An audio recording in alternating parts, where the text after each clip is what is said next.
Have you ever gotten a glimpse of something out of the corner of your eye? A simple movement caught in your peripheral vision? Most will simply dismiss this as a shadow brought about by a flickering candle, or perhaps a pet jumping down from a piece of furniture. 99 out of 100 times, these people are right. But then there's that one elusive sight. It can easily be explained by the above conditions, but something feels wrong about it. A chill down your spine, a slight pain in your side, maybe even a complete blanking of your mind, only to recede moments later. Should any of these symptoms be felt, there may be cause for worry.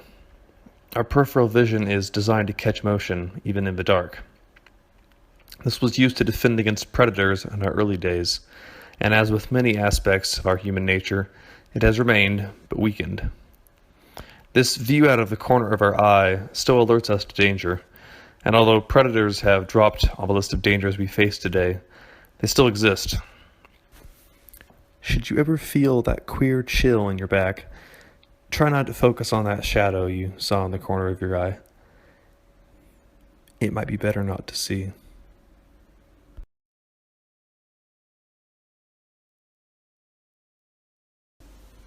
In Berlin, after World War II, money was short, supplies were tight, and it seemed like everyone was hungry. At that time, people were telling the tale of a young woman who saw a blind man picking his way through a crowd. The two started to talk. The man asked her for a favor. Could she deliver the letter to the address on the envelope? Well, it was on her way home, so she agreed. She started out to deliver the message when she turned around to see if there was anything else the blind man needed, but she spotted him hurrying through the crowd without his smoked glasses or white cane. She went to the police, who raided the address on the envelope, where they found heaps of human flesh for sale. And what was in the envelope? This is the last one I am sending you today.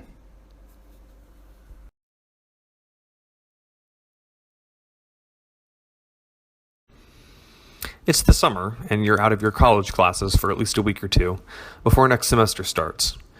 You've spent this time lounging around and sleeping a lot. But lately, correspondence between your local friends has dropped off. They don't drop by. Your phone's been quiet for a while, and your IM lists are all empty. After 5 days of this, you've gotten bored enough to try chat rooms. They're all empty, even the big ones. Any email you send gets no reply. When you leave your apartment, the whole building is unearthly silent. The only noise that comes out at all is the whir from the automated rail outside. Nobody answers when you knock. All the buildings are dark and locked when you look out the window. The only cars are of the parked variety. A search of the entire building, and even further beyond that, yields nothing. No life. The only movement is from the wind or the automated pieces of machinery. Defeated, you slink back into the empty apartment complex. On your door is pinned a note. Turns out the guy in room 302 really could sleep through the end of the world. The note is dated 5 days ago.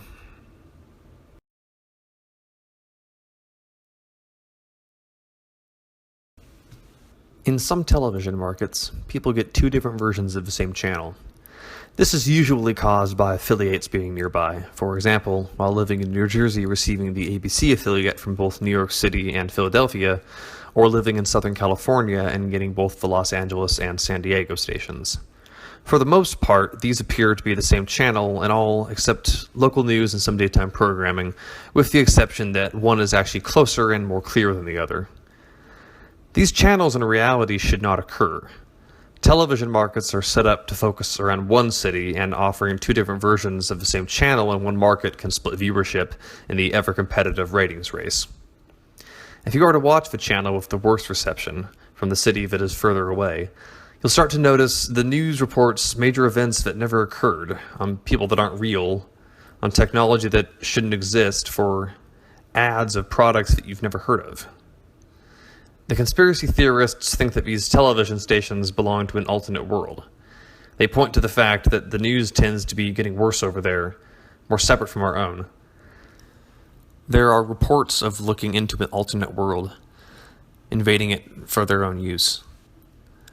Just pray they aren't talking about ours.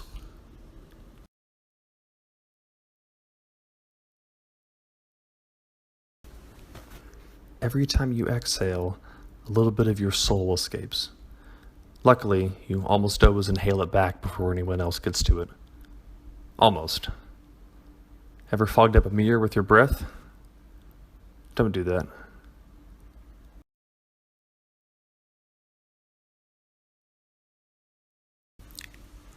You start noticing those words when you're going about your day-to-day business. Just flipping through the classifieds or posted on telephones near bridges. Normal places. Just words that seem to be catching your eye. Then they start appearing more randomly. The first 7 tiles you pick in Scrabble. The first spoonful of alphabet soup. Even those stupid spams sent by strangers. You even check a few of them, but they all end up being for the same pills and promises. Now it's getting so everything you read has those words cropping up. Closed caption TV shows, book titles, CDs, bus schedules, menus everywhere. It's distracting, so very, very distracting. It's so very hard to concentrate when words squiggle out the corner of your eye, when your keyboard's no longer QWERTY but get help, get help, get help, get help. The delusion's taking its toll. Who needs help? Who's sending you this message? Why you? How can you help someone who you don't even know? You're trying to type an email to a friend. It's very hard to do. The letters keep swimming and you add an apology in the email, just in case your writing's garbled. You finally hit send. Later, you wake up. You're in a hospital. Your friend is sitting beside you. I was so worried, he says. When you sent that email, get help, get help, get help over and over, I came over and found you on the floor. They had to do surgery. Do you know what they found? A second brain. Tiny but fully formed, growing in your head. It was blocking an artery. You're lucky to be alive. But you aren't really listening to your friend anymore. You're staring at a fire escape diagram near your bed. It doesn't say anything about fire safety. Finally, it says, it was getting crowded in there.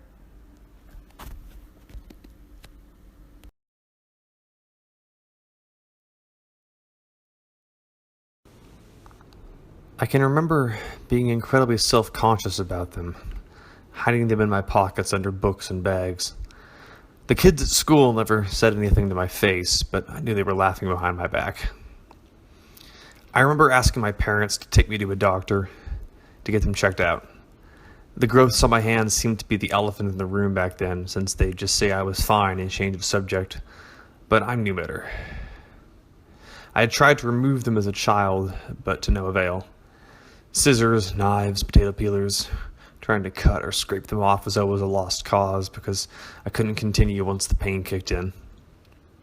But today was different. It's amazing how numb you can get with a couple of tourniquets and a bottle of Jack. I was originally planning to use a sharp knife, but I figured that trying to slice through the tough flesh of the growths would be too arduous in my drunken state. I opted for a slightly more technological plan B. I had to hurry, though. I was already pretty lightheaded and was starting to feel dizzy. My hands and forearms, nearly blue from a lack of circulation, couldn't wait much longer either. The whirring of the blender helped to put me in a sort of trance, ready to do what I'd wanted to do since I first looked down at my strange deformities.